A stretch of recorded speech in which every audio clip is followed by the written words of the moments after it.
SDPO doctor Rakesh Kumar की अगुवाई में टीम बनाकर शेखोपुर सराय थाना क्षेत्र के मीर बिघा गांव में छापेमारी की गई, जहां अवैध रूप से संचालित साइबर कॉल सेंटर का पुलिस ने पर्दाफाश किया है। एसपी बलिराम कुमार चौधरी ने प्रेस वार्ता करते हुए बताया है कि भारतीय साइबर अपराध समन्वय केंद्र गृह मंत्रालय भारत सरकार द्वारा जिला में साइबर अपराध में सक्रिय कॉल सेंटर के संबंध में सूचना प्राप्त हुई, जिसके प्राप्त सूचना पर संज्ञान लेते हुए एसपी बलिराम कुमार चौधरी ने अनुमंडल पुलिस पदाधिकारी डॉक्टर राकेश कुमार के नेतृत्व में एक टीम बनाया और उसके बाद मीर बिघा गांव के नदी किनारे पास घेराबंदी किया गया तो 20 से 25 युवकों को नदी किनारे बैठकर फोन से बात करते हुए देखा गया। इसी बीच पुलिस कार्रवाई देखकर वहां बैठे सभी लोग इधर उधर भागने लगे। पुलिस टीम द्वारा भाग रहे लोगों में से 8 लोगों को पकड़ा गया तथा शेष लोग भागने में सफल रहे।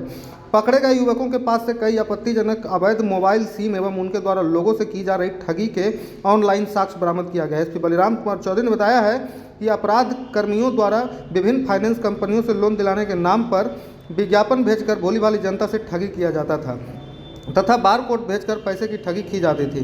गिरफ्तार अपराध कर्मियों के पास से मोबाइल में इस संबंध में व्हाट्सएप चैट भी बरामद किया गया है। सभी गिरफ्तार अपराधियों में से अशोक चौधरी का पुत्र नीतीश कुमार, नरेश चौधरी का पुत्र रंजन कुमार, हीराराम चौधरी का पुत्र अखिलेश कुमार, शुक्कर चौधरी का पुत्र रोशन कुमार, सुरेश चौधरी का पुत्र मुकुंद कुमार, विनोद राम का पुत्र विकास राम, श्री पंडित का पुत्र सचिन कुमार और कृष्ण पंडित का पुत्र मोहन राम शामिल है। गृह मंत्रालय भारत सरकार द्वारा जिले में साइबर अपराध में सक्रिय कॉल सेंटर कॉल ग्रुप के संदर्भ में सूचना दिया गया था, जिसके अनुसार साइबर अपराधियों द्वारा शेखोपुर सराय थाना अंतर्गत पांची गांव में कॉल सेंटर का संचालन कर साइबर अपराध करने की सूचना दी गई, जिसके आधार पर अनुमंडल पुलिस पदाधिकारी डॉक्टर राकेश कुमार के नेतृत्व में एक टीम का गठन किया गया और उक्त टीम के द्वारा जहां पर जिस लोकेशन पर भारतीय साइबर अपराध समन्वय केंद्र द्वारा सूचना के संदर्भ में संकलन करते हुए बताया गया था, उस जगह के पूर्व से रेकी करवा करके एक रेडिंग टीम को पहले से तैयार किया गया और रेडिंग टीम के द्वारा कल सुबह में ही जहां पर कॉल सेंटर का संचालन करने की बात हो रही थी, वहां पर पूर्व से ही घेराबंदी करके पहले से ही सुबह में बैठ गया। उक्त घेराबंदी के पश्चात मीर बिघा गांव में करीब 15-20 की संख्या में साइबर अपराधी द्वारा वहां बैठकर कॉल सेंटर का संचालन करने लगे। उसी तहत सभी अपराधियों को घेराबंदी करके पकड़ा गया। उक्त पकड़ाए अपराधियों में से कुल 8 अपराधी पकड़े गए, जिसमें से 3 अपराधी के मोबाइल नंबर का जब जांच किया गया तो उसमें से एनसीआरपी पोर्टल पर भी 3 अपराधियों के मोबाइल का डिटेल अपलोड किया हुआ था, जो कि पूर्व में भी साइबर ठगी ये लोग किए थे। जब इन अपराधियों से के पास से बरामद मोबाइल की जांच की गई तो बरामद मोबाइल में सभी अपराधियों के द्वारा फाइनेंस कंपनी के नाम पर लोन दिलाने के लिए सभी पीड़ित को फोन करके और उनसे लोन अप्रूव के नाम पर साइबर ठगी करने का पर्याप्त साक्ष्य पाया गया। उक्त साक्ष्य के आधार पर कुल 8 साइबर अपराधी को गिरफ्तार किया गया तथा उनके पास से कुल 16 मोबाइल एवं 18 सिम बरामद की गई। सभी मोबाइल की जांच करने पर पाया गया कि ये सभी साइबर अपराधी फाइनेंस कंपनी से लोन दिलाने के नाम पर विज्ञापन भेजकर भोली भाली जनता को जाल में फंसा करके क्यूआर कोड भेजकर पैसे की ठगी की जाती थी।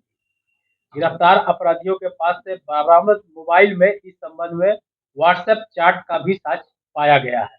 अतः उक्त अपराध के लिए सभी अपराधियों के खिलाफ शेखोपुर सराय थाना कांड संख्या 169/24 दर्ज करते हुए अनुसंधान की आगे की कार्रवाई की जा रही है। ये अभी इन सभी की गिरफ्तारी मीर बिघा से हुई है, जो कि पांची के ही आसपास है। अब जैसे हम लोग को जो सूचना मिला था वो 5 ही के बारे में मिला था, लेकिन वो थोड़ा-मोड़ा वेरिएशन होते रहता है। कोई ज़रूरी नहीं है कि जहाँ पर उनको भारतीय समन्वय केंद्र को जो है सूचना मिली या दिखी उस समय, वो वहीं पर बैठे, वो तो खेत में कहीं भी बैठ करके एक तरीके से कॉल सेंटर का ये लोग संचालन करने लगते हैं। नहीं, खुले में करते थे, खुले में करते थे। ठगी करने को एक्सेप्ट किया है? हाँ, ठगी करने का इन लोगों ने एक्सेप्ट भी किया है। ये काफ़ी लोगों से किए हैं, अब उसका तो सारा डिटेल हम लोग को निकालना पड़ेगा ना, सारा मोबाइल के साइबर अपराधी बड़ी चुनौती है सर, देश स्तर पर शेखपुरा का नाम किस रूप में आप लोग ले रहे हैं? हम लोग इसको एक चुनौती के रूप में लिए हुए हैं और जहाँ-जहाँ से भी जब भी सूचना प्राप्त होती है, इमीडिएट टीम का गठन करके हम लोग उसमें हमारे डीआईयू की टीम को सक्रिय हम लोग कराए रहते हैं और जहाँ से भी जो सूचना मिलती है, पहले उस जगह का रेकी करवा करके और फिर हम लोग अविलंब कार्रवाई करते हैं। पुराने आपराधिक केस भी दर्ज है क्या सर? अभी इसका हम लोग डिटेल निकाल रहे हैं कि कितने के ऊपर जो है पूर्व से कांड अंकित है, ये सारा डिटेल हम लोग निकालेंगे। नहीं, मोबाइल में ही जो साक्ष्य है वो सारा मोबाइल में है, सारा मोबाइल में है। उसके अलावे अलग से कोई दस्तावेज नहीं मिला है, लेकिन मोबाइल में पर्याप्त था। क्या? ये सभी जो है मीर बिघा के ही सारे रहने वाले हैं। टोटल 8 अपराधी जो है ये मीर बिघा के रहने वाले हैं। हाँ, उसमें इन लोगों को का एक कोई मास्टरमाइंड है जो कि इन लोगों को ट्रेनिंग दे करके इन लोगों से ये धंधा करवाता है और करवाने के बाद जो भी पैसे का कलेक्शन होता है, वो पैसा वीकली या 15 दिन पर आकर के फिर इन लोगों को एक जो फिक्स अमाउंट होता है, वो फिक्स अमाउंट देने के लिए ये लोग जब जिस माध्यम से कर रहे हैं उसको हम लोग फॉरवर्ड और बैकवर्ड लिंकेज को भी हम लोग खंगालने का कोशिश कर रहे हैं ताकि हम लोग जो है किंग तक पहुँच सकें। मास्टरमाइंड का सर पता चल पाएगा? अभी नहीं चला है, लेकिन हम लोग कोशिश में है कि इस बार अब जो है इसको मास्टरमाइंड को हम लोग हर बड़ी खबर से अपडेट रहने के लिए फेसबुक पर लाइक और फॉलो करें, यूट्यूब पर सब्सक्राइब करें। आपका अपना न्यूज़ चैनल, हर खबर आप तक।